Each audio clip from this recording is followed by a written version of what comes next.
Hello everybody, my name is Radhika and welcome to my YouTube channel. If you're watching me for the first time, please consider subscribing and click on that bell icon right next to it so that every time I upload a video, you will get notified about it. In today's video, I'm going to be actually giving you 15 hair care tips. So if you guys want to know about those hair care tips, please keep on watching.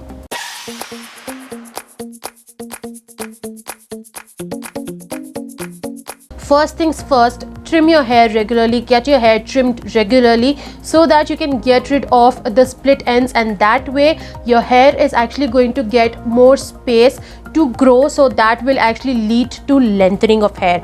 Also make sure that when you're getting haircut done, either trim or a haircut. If it's trimming, that means it's just trimming the ends of the hair, but if you're getting a haircut done, don't go for those fancy layers and fancy the feather cuts and the V cuts and stuff, because the more the layers, the more there will be tangles, and the more the tangles, the more the breakage.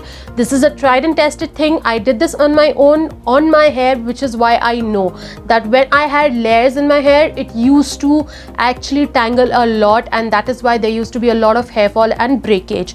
But since the time I have switched my hair shape to U shape, because it is of a uniform level, that is why the tangles are very less, and that is why the breakage or the hair fall is very minimal. Next thing is that minimize the use of heat or hairsprays or hair waxes or those kinds of stuff on your hair, because the less the usage of these things, the less there will be damage. Also, if you're not in a hurry, don't blow dry your hair using a hair dryer. Instead, just let them air dry, because the more they air dry, the less the damage will be of the hair. The next tip is actually very important, because that is one of the major reasons of breakage and hair fall, and that is that while you're sleeping, don't leave your hair open. Do not even tie them into a bun, because that is going to be very stretchy for your roots and that will weaken up your roots. Instead, braid them and sleep. Don't tie into a very tight braid. Instead, braid a loose one, like tie a very loose braid and sleep, because if you're sleeping with your hair open, again the same thing, while you're tossing and turning in your bed at night, it will actually lead to knotting your hair, and when you're combing those knots out the next morning, that will lead to hair fall and breakage, because here the roots are getting weakened. Which is why while you're sleeping, do not leave your hair open. I used to do that, but now since a while I've started to braid my hair and sleep at night, and I have seen a difference in just 15 days. So trust me, when you start braiding your hair and sleeping at night, you will see the difference in your hair volume by yourself. The next tip is that make sure that you change your pillowcase or the pillow cover that you apply on, or you put it on your pillow. Make sure that you change it at least every week, because that way the cleaner the pillowcase, the less the chances of infection on your hair and scalp, which is why a clean pillowcase every week is very important. Next tip is that before washing your hair, make sure to either oil your hair a night before, or else at least 1 hour prior to washing your hair, and nicely gently massage your scalp, because massaging your scalp will actually lead to increase in blood circulation, which will actually not only benefit the hair but the scalp as well. If you don't have an hour before you actually take bath and wash your hair, you can use hair spas. There are a lot of hair spas that are available in the market according to your hair concerns, because hair spas are generally to be kept only 30 to 40 minutes prior to your hair wash. So you can do that. You can use a hair spa. Either you can make one at home, because there are lots and lots of DIY hair spas that you can search on YouTube and on Google as well. And if you don't have the time to even make a hair spa, there are a lot of ready-made hair spas that are available in the market according to every kind of hair concern. So you can opt for them, you can apply them, because your hair actually and your scalp requires nutrition, and if you don't give that nutrition to the hair and scalp, they will again lead to damage and hair fall and a lot of things. So you can invest into a nice hair spa. One such hair spa is actually the Amrutam one, which I personally use and I absolutely love it. It's 100% organic, 100% Ayurvedic, and it is really nice for all kinds of hair types, and I absolutely love it. So you can actually opt for that one. There are other types of hair spas as well, but this one is actually a universal one. No matter what hair concern you have, no matter what hair type you have, you can actually use this. But there are other hair spas available in the market. According to hair concerns, you can actually opt for them as well. Now that we're talking about hair concerns, the next tip is actually related to that, which is that choose your hair products very wisely and actually according to the hair concerns that you want to treat, because that plays a very important role in taking care of your hair. For example, if you use a moisturizing shampoo on a scalp that has a lot of dandruff, trust me, it is only and only going to increase the dandruff on your scalp. Instead, you need an anti-dandruff shampoo with the right kind of ingredients in it, so that you actually don't suffer from more increase of dandruff on your hair. So basically, it is very important to know what is your hair concern, and choosing the right kind of products according to that play a very important role. Next tip is that when you're washing your hair, make sure that the hair products that you're using, shampoo, conditioner, hair spa, or any kind of hair product that you're using, hair serum, hair tonic, whatever that you're using, make sure that whatever you use actually is 100% organic and free from nasty chemicals like SLES, SLS, sulfates, parabens, mineral oils, and all of those kind of nasty chemicals, so that it is actually gentle on the hair and scalp and it cleanses the hair and scalp gently. The next tip is yet another one of the most important tips, which is to be strictly followed no matter what,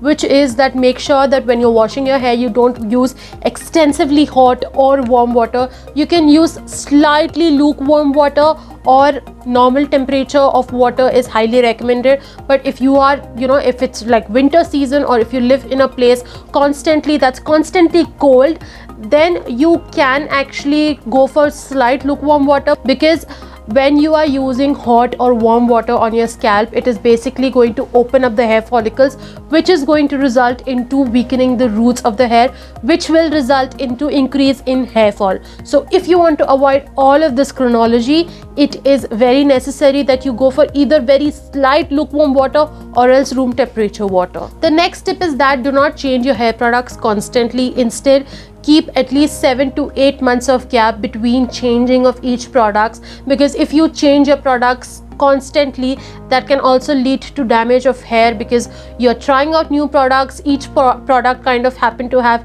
different kind of formulations, and when so much happens to your hair and scalp, they tend to get damaged, they tend to get drying, the moisture strips off, a lot of things can happen, hair fall can be there, a lot of things can happen, which is why it is recommended that if you really want to change your hair products, which I suggest that you don't, but if you really want to change your hair products, change them only in a gap of every 7 to 8 months, like I said earlier, so that your hair actually gets time to adjust with one particular product. And maybe there are chances that you don't even want to change your products after 7 to 8 months, because in that period of time, the products that you're already using can actually show you positive results. Next tip is that using the products properly is very important. For example, if you're using a hair spa on your hair, that is to be applied roots, strands and tips, like all over your hair and scalp.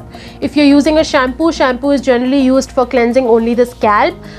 Leftovers can be used for cleansing the strands, but mainly it's for the scalp.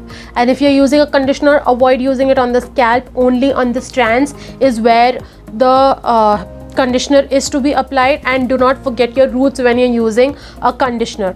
Also, if you use a conditioner on the scalp, it will make your hair oily faster, which will result in increasing the frequency of washing your hair. The next tip is related to that, which is frequency of washing your hair. That should not exceed for more than twice a week. If you have an occasion coming up, then you can wash 3 times a week. Like the third time you can go for it, but honestly twice a week is more than enough, because if you keep on washing your hair, you're basically stripping off all the healthy oil and all the healthy moisture from your hair and scalp, and that will lead to frizz, hair fall, damage, and a lot of those kind of stuff. So you don't want that to happen, which is why hair wash twice a week is more than enough.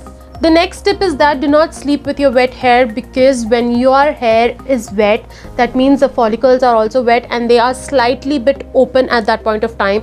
And if you're sleeping with wet hair and when you're tossing and turning in your sleep, those roots will actually get pulled and that will lead to even more hair fall, which I'm sure you would want to avoid. Tying wet hair and sleeping is not even an option. Don't even consider doing that, because that can also lead to serious damage onto your hair. Wet hair and sleep should not be connected whatsoever. Let them dry. If you are really in a hurry, if you really want to sleep, you can use a blow dryer, but I'm not going to recommend you to do that as well. Let your hair air dry.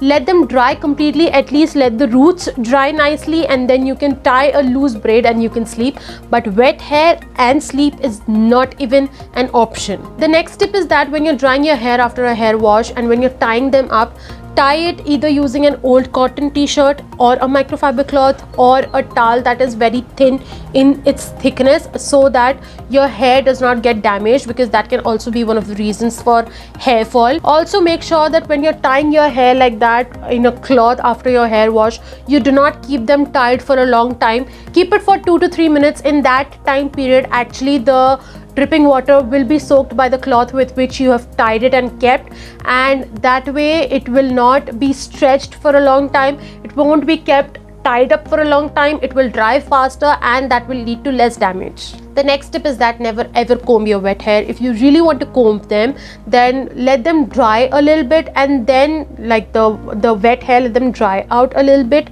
Either let them air dry, or if you are in a hurry, then blow dry, whatever suits you the best. Let them dry a little bit and then comb your hair with a wide tooth comb, preferably a wooden one. But if you can't find a wooden one, there are many plastic options also that are available in the market, which you can go for, but mostly go for a wide tooth one and not the thin one, because that way the tangles will actually get detangled very easily.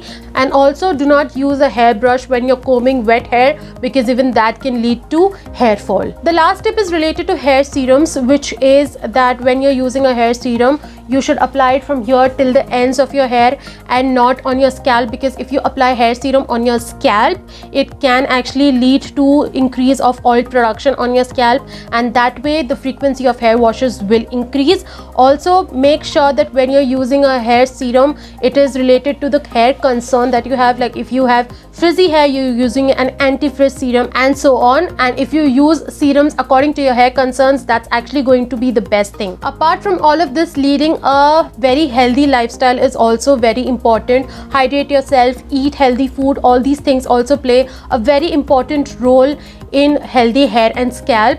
And healthy lifestyle will not only reflect on the hair but also on your skin as well. So healthy lifestyle is very important. And that's about it for today's video. If you like this video, please hit the like button, comment down below and let me know how you like this video. I would love to hear it from you guys. Also share this video with your family and friends, and if you and your family and friends haven't subscribed to my channel yet, please do that. Follow me on Instagram. The links to all my social media handles are going to be in the description box below. I will see you guys in the next video. Until then, bye guys, stay home, stay safe.